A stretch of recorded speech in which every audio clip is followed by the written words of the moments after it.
I was born to be the collector. To protect a world I cannot be a part of. Destined to be feared for what I am. It is my fate.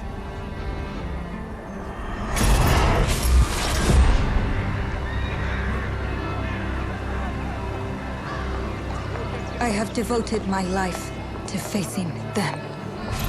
Those granted the power to raise souls. Those corrupted by their gifts. Tilting the ancient balance toward cataclysm. But at last, their debt is due.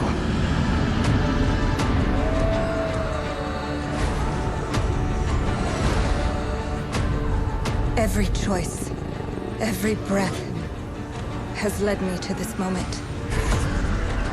As the moon bears witness, I take the first step. My time has come. I am ready.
Please come in. Professor Lucas? Yes. Yes, and you must be Cleo. I'm up here. Please join me. Be right there.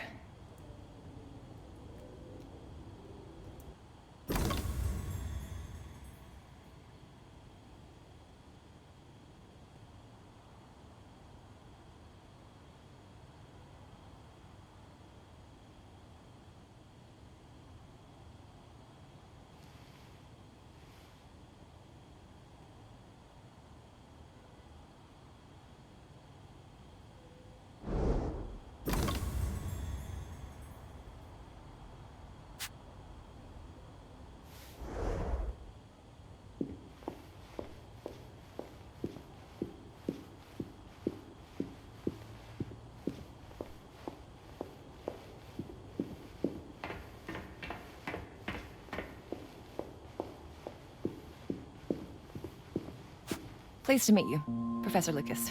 The pleasure is mine, Cleo. I'm glad you called. Were you looking for something in particular? I was, but my intricate classification system failed me once again. You know, this is the exact spot where I met your father for the first time. Really? Yes, he was looking for essays on Rembrandt and other Dutch masters. His arms were brimming with books. He could barely see in front of himself. That sounds like my father. Yes. I recognized myself in his eagerness to learn. The same eagerness that brings you here, I suppose. Oh. Yes. I have the letter he gave me. Could you have a look? Absolutely. Let's go to my desk. So how's my dear friend Aaron? You called my father a friend. Of course. He never talked about you before giving me the letter. I was devastated when he told me about his condition. I'm sorry, Cleo. He told you? When? I saw him about a year ago. He warned me that you were going to call when you were ready. Oh. I guess he told you a lot. Not much more. He is a very private person, as you know.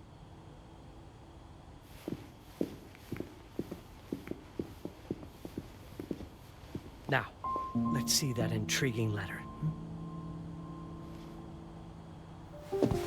I can't read past the first line my father wrote. And then there's this last part at the end. Both are in English, but everything else is... I was hoping you could help me. I've never seen anything like this before. The writing seems to be hidden behind some sort of veil, and there's movement in it. It's like something organic. You're absolutely right. I've only seen this once before. I have a 300-year-old manuscript that has the same protective layer, which means that this letter is from the Zandaris tribe.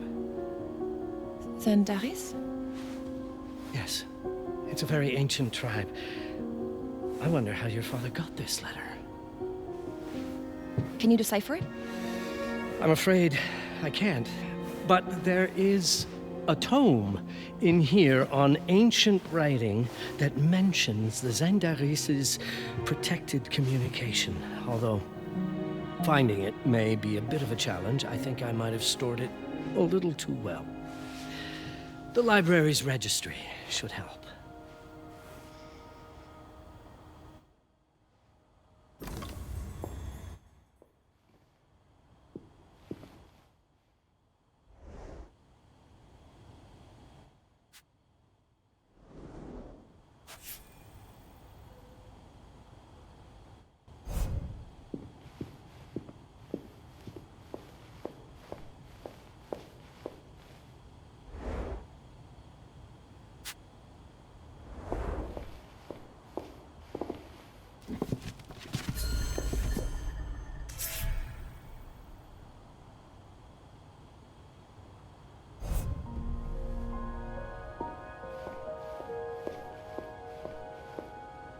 What did you find? Protected Zandaris information was only decipherable through an object. Something called a heparin? Yes, of course. So you've heard of it before? I thought it was a legend. It varies depending on the source. I've never seen one. They said it appears as something unremarkable. I wonder, has your father ever given you something other than the letter? Something like a key or a pendant? He gave this to me when I was a child. But I don't think it has anything to do with... Fascinating. I don't see how this could help us decipher a language. Doesn't hurt to try.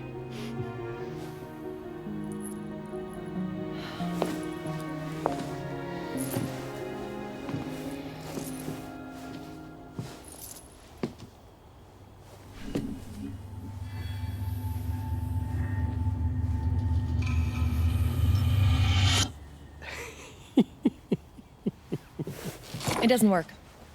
It's all right. Aaron has thought this through. There must be something that we're missing. Something to activate it, maybe. What makes you so sure that my father was behind this? Would it really be so surprising? I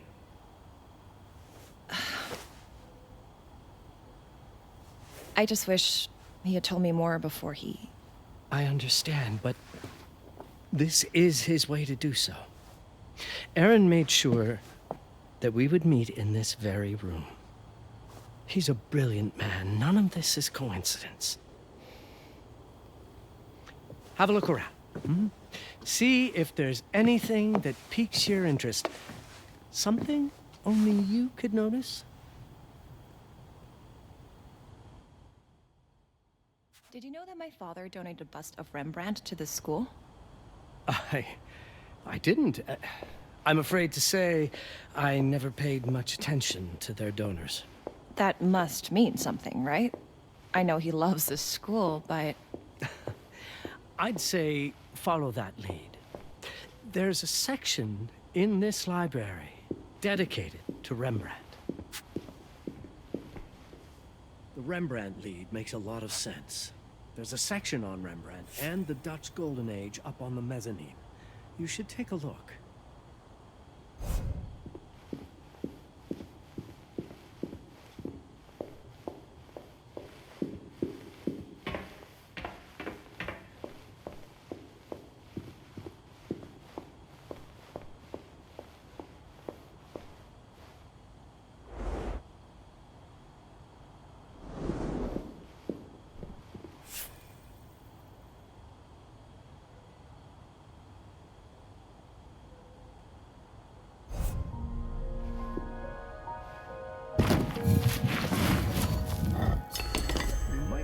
Into anything related to Rembrandt, Cleo.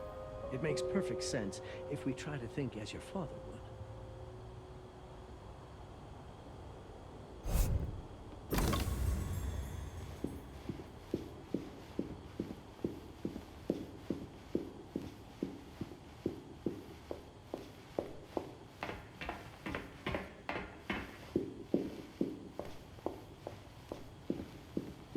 There was something in Rembrandt's bust. Of course. Dear Aaron, come, Cleo. Let us look at this together. My father left me a note. Wonderful. I don't understand it, but my name's on it. Let's see. Do you know what these symbols mean? It seems to refer to a special tool. A sacred tool, most probably, and blood. From, I think it specifies lifeline. Blood from a lifeline. I remember. From the hand.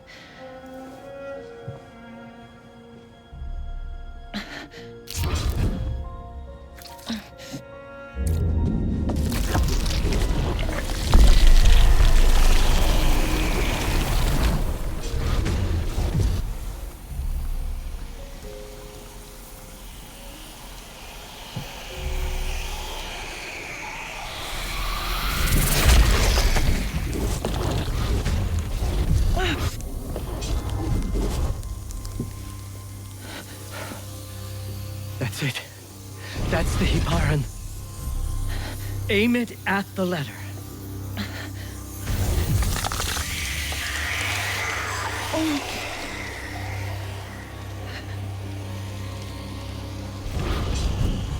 Are you all right? Yes. It's... Cleo, if you're reading this, Papa? it means you're experiencing Nux. It's this dark energy you can feel through your guts. Don't worry. It's yours, Cleo.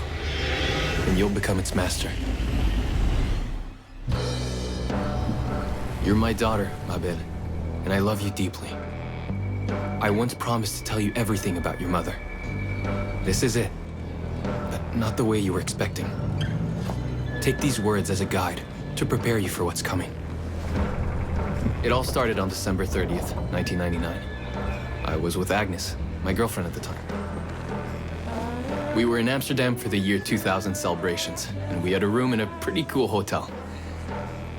I thought we were turning the page on a year, a century, a millennium. But it was more than that. We were standing at the beginning of a new cycle. And you, Mabel, would be part of it.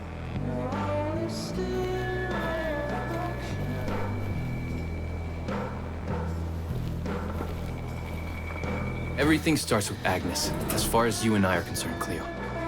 But in fact, it's hard to grasp how ancient this story is.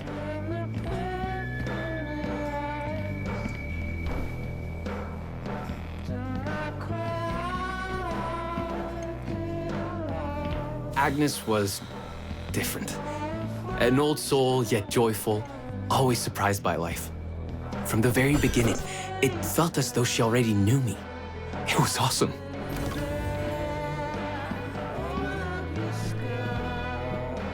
Agnes had planned something for us in our room that night. Some of her belongings had already been delivered. Ancient artifacts. I was fascinated.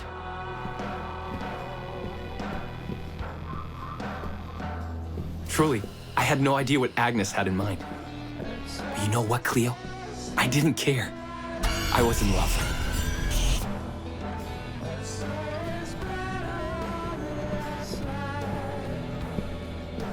I never questioned Agnes's actions. She had a way of making me feel important and wanted. Needed, even.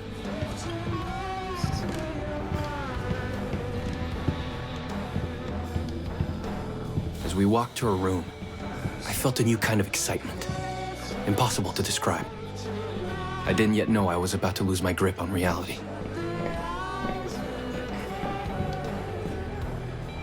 As you'll see, Mabel, losing my grip on reality is an understatement. The truth is, I never had a grip on anything at all.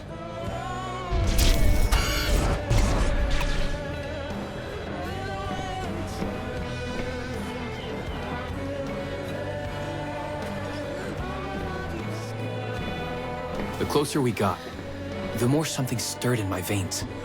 Nothing unpleasant. More as though the city's canals were running through my body.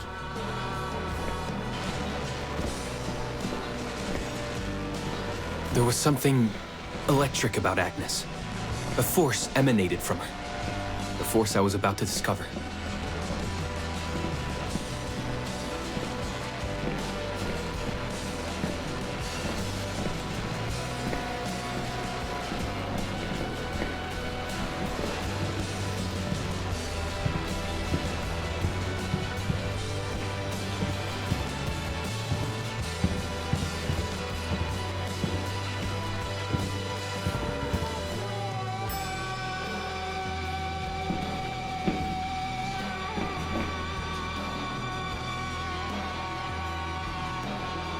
All in all, what awaited me in that room never felt threatening, Cleo.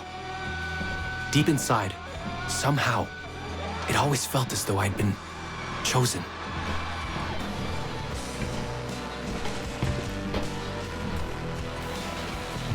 Agnes went directly to the bathroom to put on her magic touch, she said.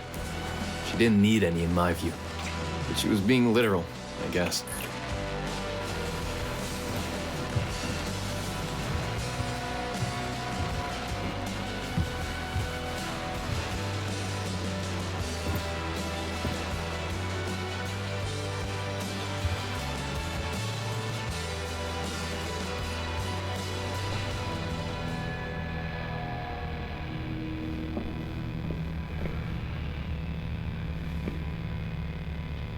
Could you set up my relics the way I told you to?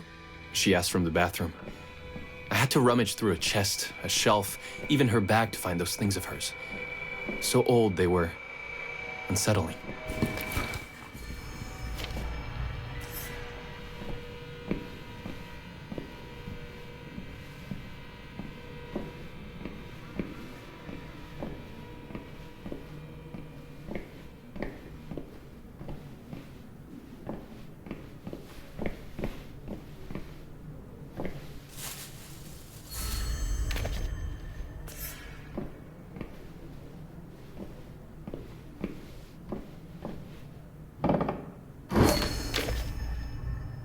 Did all my mirrors get installed?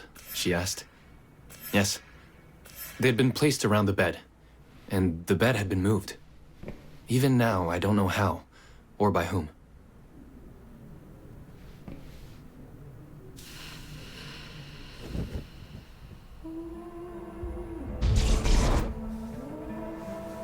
When everything was ready as Agnes requested, she came out of the bathroom.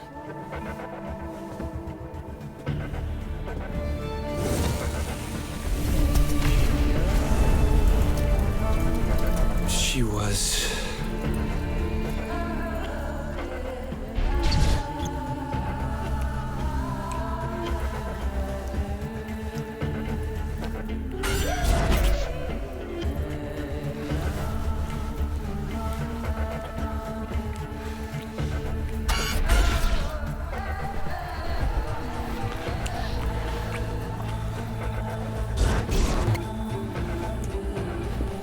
I have no words to describe what followed, Cleo. It felt ethereal until I lost the thread.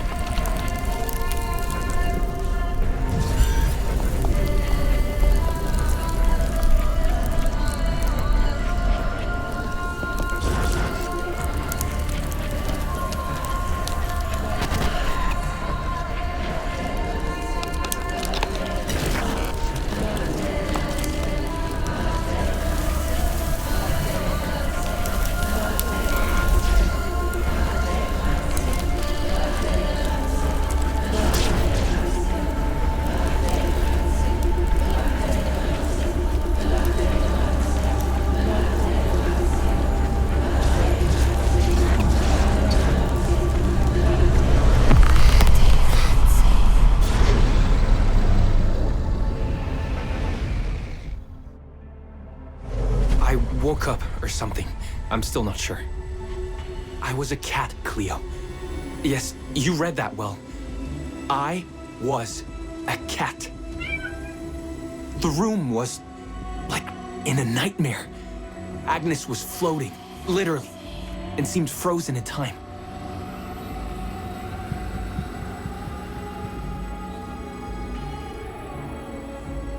Of course, I thought I was dreaming.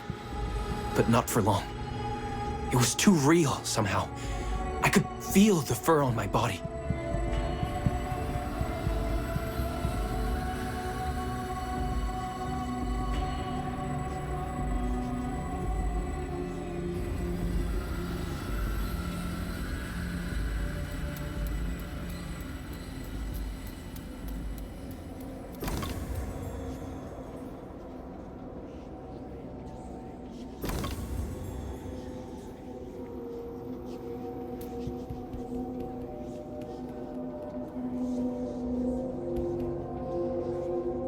My senses were heightened.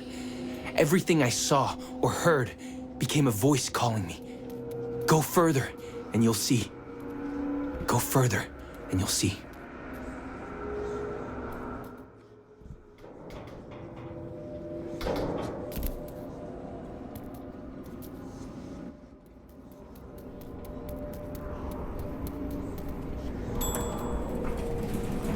The further I went, the more real my sensations became.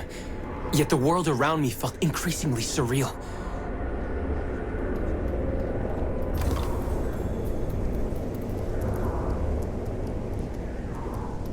It was scary, disturbing, but something was definitely calling to me from what seemed to be the other side.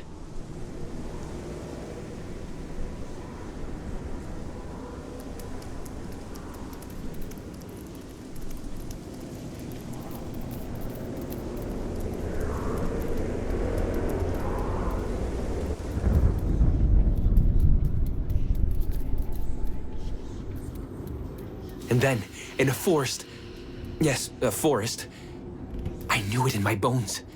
It was someone calling me. A woman.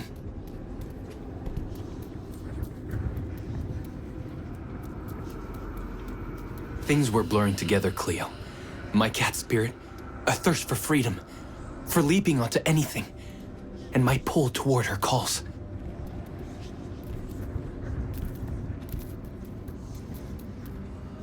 And I saw her, frozen in time, like Agnes in the room. And my cat spirit again, a need to size her up.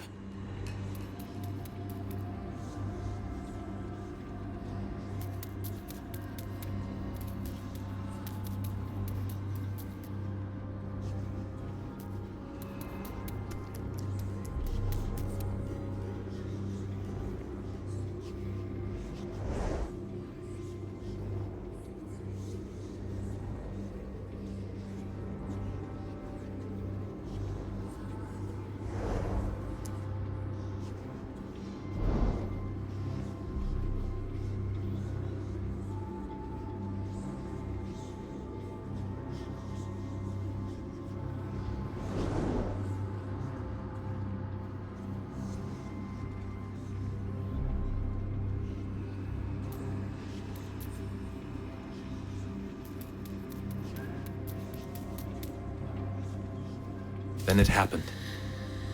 For a brief moment, I became fully feline.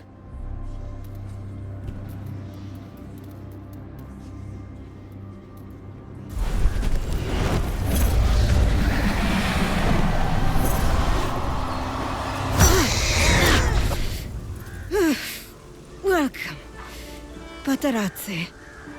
Welcome, Aaron. Aaron? You know my name? We talk? I can talk? I was in shock, Cleo. Nothing made sense. Yes, you are my union. My Patarazzi. My cat. Of course. But what? Did no one tell you about the ceremony? Where you come from? What? No! What do you mean? It matters not for now. I'm Noah, the Collector. Those are the Zendaris. Follow me, and I shall explain anon. We've much to do this night. It was the only thing I could do anyway, Cleo. That woman, Noah, she seemed like the only one who could clarify all this.